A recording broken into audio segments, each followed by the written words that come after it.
A Polícia Federal intimou 14 pessoas a prestar depoimento hoje no âmbito da investigação sobre a suposta tentativa de golpe de Estado.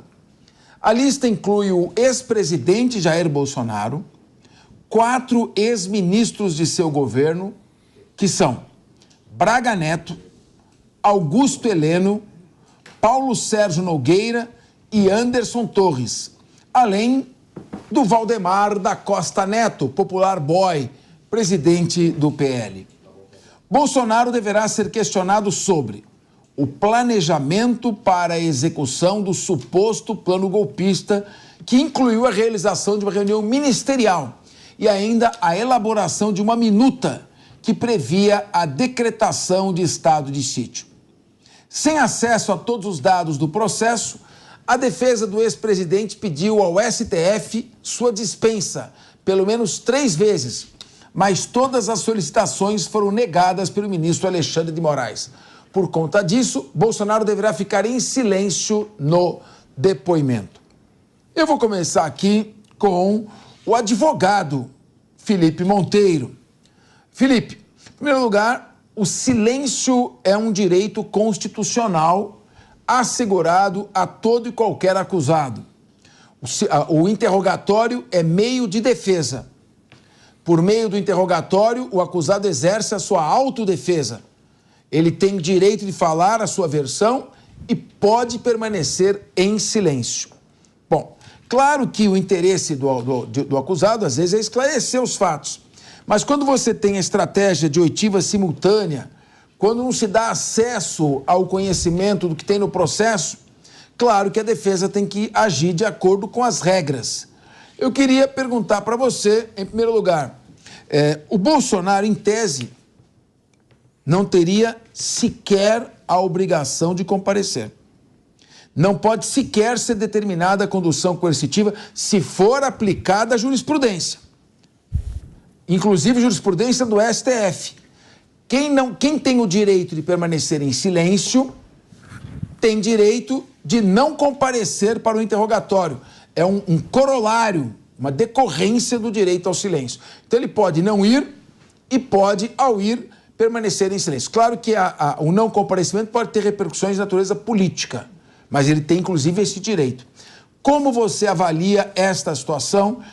Em primeiro lugar, como jurista. E, em segundo lugar, claro, fazendo uma análise política de tudo isso.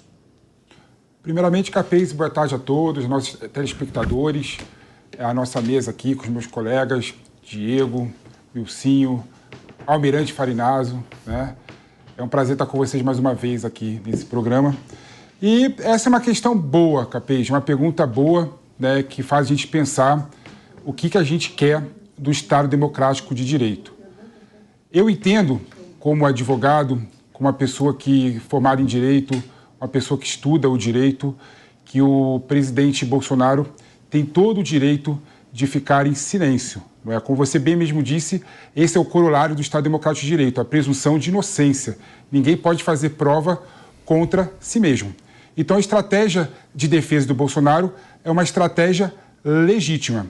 E isso se justifica ainda mais, como você bem adiantou aqui, quando o Bolsonaro não teve acesso aos autos do inquérito que tem toda a base investigativa da Polícia Federal contra si. Não é? É bom lembrar que o que se baseou essa investigação do presidente Bolsonaro foi uma delação premiada do Mauro Cid, além de vários outros documentos que foram juntados no processo por conta da busca e apreensão.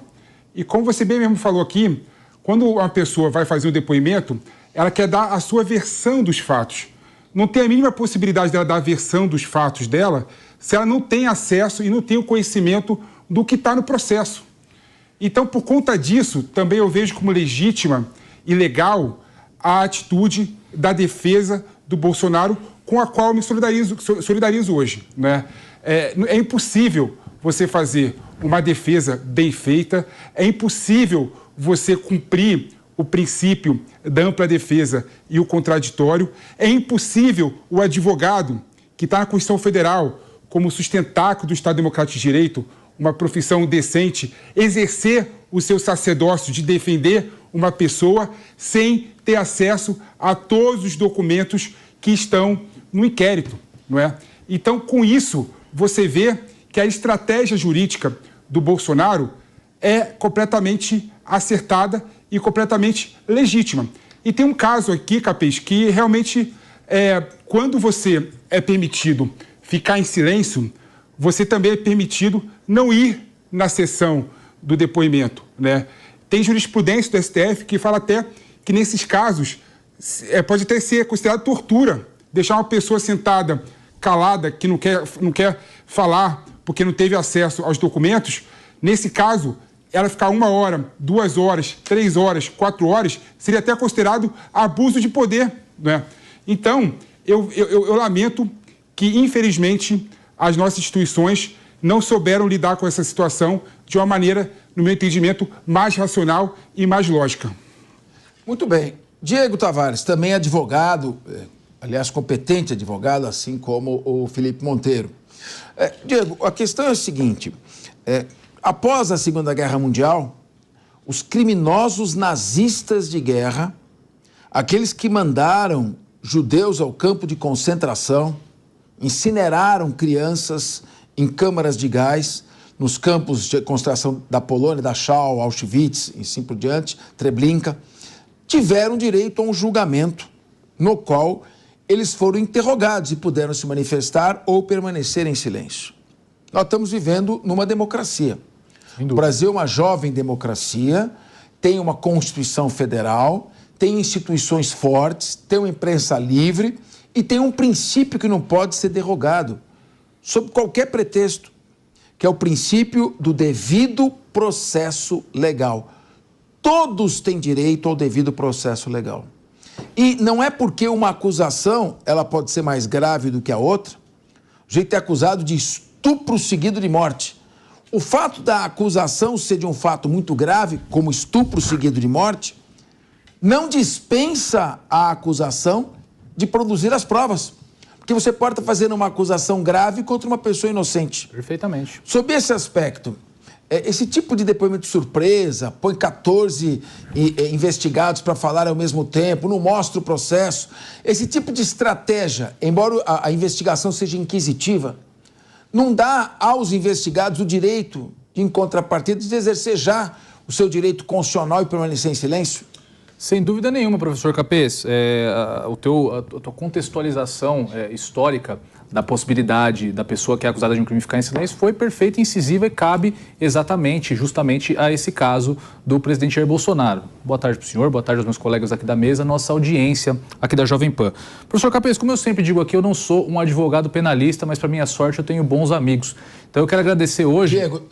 Diego, estamos enquanto você fala, pode continuar, nós temos imagens ao vivo da chegada dos depoimentos para depor na Polícia Federal. Pode seguir, por favor. Quero agradecer a professora Priscila Silveira, com a qual eu tive alguns minutos de conversa hoje pela manhã e me traçou alguns comentários acerca desse caso, desse depoimento. E um dos pontos que ela levantou foi exatamente isso que o professor colocou na chamada da matéria, da não obrigatoriedade do Bolsonaro comparecer a essa sessão. Mas, curiosamente, nesse caso, foi feito um pedido da defesa ao STF que foi negado. E ela me disse que, na prática jurídica da advocacia criminal, não é incomum que depoimentos sejam adiados por conveniência do próprio acusado ou por conveniência dos seus advogados, mas o Bolsonaro, curiosamente, não teve esse direito assegurado a ele. E a respeito do direito ao silêncio também, meu amigo PP aqui, eu assino embaixo de tudo que ele disse, foi perfeita a colocação. O direito ao silêncio no processo penal não implica em concordância com a acusação.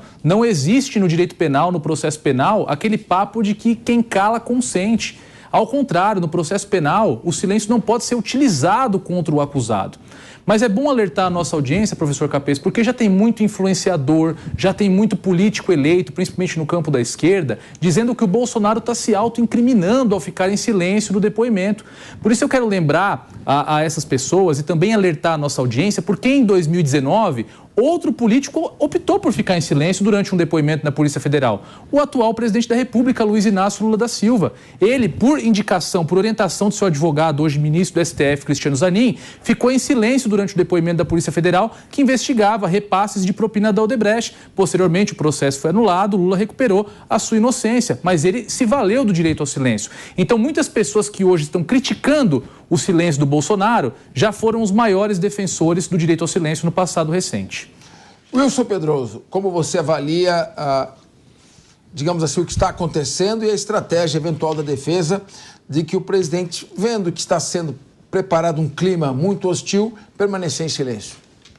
Eu acho que é uma estratégia ruim para o Bolsonaro, mas eu tenho um sentimento que ele tem medo de ir hoje na Polícia Federal e sair dali preso. Tanto é que o Exército já tem montado junto ao quartel, o local onde os militares acabam ficando presos, já montando uma cela para ele, montando uma cela para possíveis militares próximos dele que possam ser presos junto à Polícia Federal.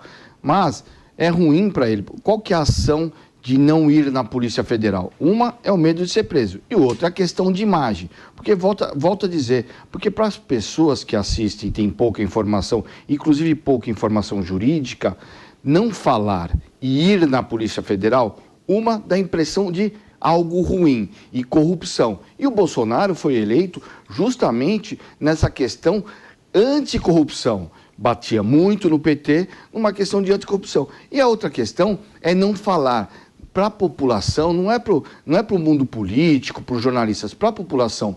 Ir na polícia e não dar nenhuma declaração, fica a impressão que ele está escondendo algo, que ele tem algo a esconder. Eles não sabem que ele tem o direito a não falar, eles não sabem que ele tem até o direito de não ir, mas está respeitando o pedido do Supremo Tribunal Federal de ir a fazer uma declaração ou ir presente junto à Polícia Federal, mas a população, ou muitas pessoas que nos assistem, não sabem disso, porque não tem a formação jurídica, não por ignorância, mas porque não tem informação jurídica do que pode e do que não pode. Acho que a defesa é uma para preservar um momento de risco e outra a preservação da imagem. Mas ele vai ter que ir hoje na Polícia Federal.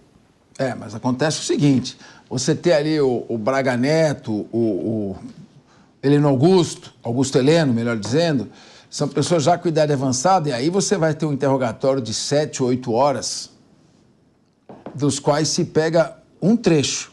E aí você vai comparar interrogatórios de 7, 8, 10 horas, trechos, e para dizer que houve contradição e, portanto, alguém mentiu. E às vezes a pessoa não se lembra, às vezes ela se enganou. Então é muito complicado. Quando você vai fazer interrogatórios longos, são 12, não são, PP? São 12 interrogados serão hoje. É claro que durante horas e horas de interrogatório haverá contradições e elas podem ser exploradas. Sob esse prisma, aqui nós estamos numa posição jurídica. O direito ao silêncio é uma estratégia válida, sim, na minha opinião, pelo menos. Mas o nosso comandante Robson Farinazzo está aqui, vai entrar assunto de guerra daqui a pouco. O navio britânico não afundou ainda no Mar Vermelho, bombardeado pelos Houthis, mas e o navio do Bolsonaro afunda? Pois é, Capês, a gente tem que olhar uma coisa, né? Dia 24 de agosto desse ano, vão completar 70 anos da morte do presidente Getúlio Vargas, né? Eleito democraticamente em 1950. E ele não terminou o mandato. Se você fizer uma pesquisa, ele fez muita coisa, muitas realizações. A Petrobras e a Eletrobras são criação desse segundo mandato democrático aí do Vargas, né? Mas se você fizer uma pesquisa aí fora e perguntar quantos presidentes eleitos democraticamente terminaram o seu mandato nesses 70 anos, né? Provavelmente as pessoas não vão se lembrar. Vocês sabem quantos presidentes terminaram? Acho que o Sarney terminou. Não, mas o Sarney não foi eleito democraticamente. O Sarney não foi eleito, é verdade. Eu vou te falar quem foi que terminou. Fernando Henrique. Juscelino, Fernando Henrique Cardoso, Lula e Bolsonaro. Terminaram mesmo. Acabou, terminei meu mandato aí. E o Sarney ainda tem uma discussão se ele poderia ter tomado posse. Exatamente, não era para ter tomado. Na prática, não era para ter tomado, né, gente? No primeiro terminou o primeiro mandato. O Sarney, quem deu o mandato para ele foi o ministro do Exército, Leônidas Pires Gonçalves. Essa que é a verdade. Ele que deu o mandato. A Dilma terminou o primeiro mandato, não terminou o segundo. Não, Cabeça, mas o que eu falo é o seguinte, né? Quando um presidente faz 2 mandatos, você pode dizer que praticamente que é uma coisa só, né? Certo. Mas vamos lá. O que eu quero colocar para vocês é que o nosso sistema ele está muito complicado. Eu acho que se tem uma coisa que a gente pode... Eu não vou discutir, tudo que... Vocês são especialistas na área jurídica, quem sou eu para discutir sobre isso? Mas, na verdade, pessoal, vocês estão querendo arrastar para vocês, para o campo jurídico, uma coisa que é política. O julgamento de um presidente da República, ele jamais se atém aos trâmites jurídicos. Alguém vai atropelar alguma coisa.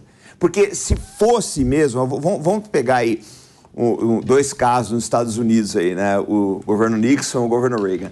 O Nixon quase foi empichado, foi obrigado a renunciar por uma bobagem. E o Reagan fez besteiras adoidado aí e não sequer foi indiciado. Então a gente sabe que esse julgamento, ele é sempre político, sempre. Não interessa se você está certo ou se você está errado.